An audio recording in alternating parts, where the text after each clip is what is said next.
Hi, this is Tim of the 1916 Company. Welcome and thanks for logging on. If you love this watch, email us tmosso@the1916company.com for purchase and pricing information about this or any of our watches.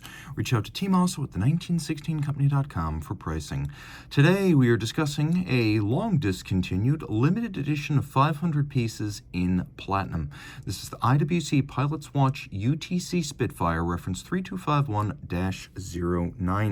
39 millimeters in diameter in ultra white platinum with a solid case back. It's incredibly dense for a 39 millimeter watch. Now it wears nicely because at 47.8 millimeters lug-to-lug, it's not as huge as many other IWC Pilot's watches.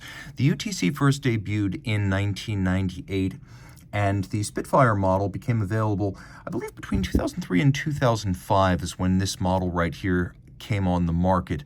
And of course, the Spitfire featuring a bolder dial with applique numerals, indices, and hands that are more obviously broadsword style rather than the kite style of a standard UTC.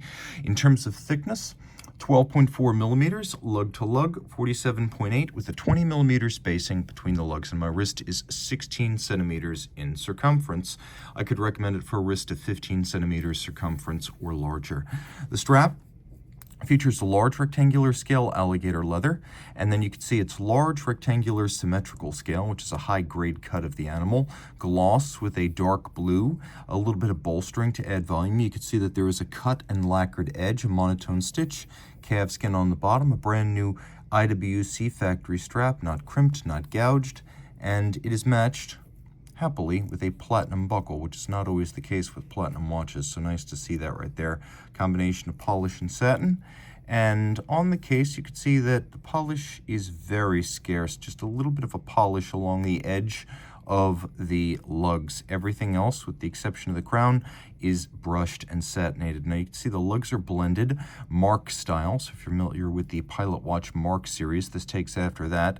We have the older IWC fish crown, and this is really something you would have seen pre-2005, pre-2006.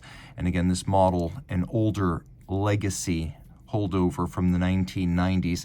I do believe this platinum model was launched between 2003 and 2005, and I'm leaning a little bit towards 2003 just because that is when the Spitfire dials first came about, and I feel more confident about that earlier date featuring, or that earlier year featuring the fish crown.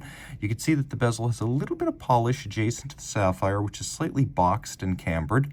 And then we have this brushed circular concentric pattern across the top with the dial that is a lush and beautiful metallic blue sunburst. Of course, the standard version of this watch with printed features on its dial, this being a Spitfire, a little bit more upscale. The numerals and the indices are applied. The watch also features no shortage of luminescence, as you can see quite well in the dark. It absolutely blazes. The screw-down crown endows the watch with 60 meters of water resistance. It also has some anti-magnetic internal shielding. And because it has a screw-down crown and 60 meters, this is suitable for surface swimming. It is the UTC, meaning it has 2 time zones. So you pull the crown out all the way, that hacks the movement. Now both the second time zone in 24-hour format and the primary 12-hour time zone will advance. There's also a intermediate position where you can set the local hour hand, even driving the date forward or backwards as you cross the international date line. Push the crown back in. These came with 2 different movements. Initially, it was the 37526, and then from, I believe, around the debut of the Spitfire series onward until the discontinuation of this model, it would have used the 30710, and I believe this is the 30710. It's based on the ETA 2892A2. It's a bidirectional automatic winder with the features you just saw added. Of course, the hacking seconds, 4 Hz beat rate, 42-hour power reserve, and 21 pivot joules. Flip it all over. You can see here on the back we have individual numbering, and it is Die Flieger, it is the pilot's watch, and it is in platinum. You can see there are some marks on the case back. The watch is in very good condition, but it is pre-owned, so all cards on the table. You can see what you're getting.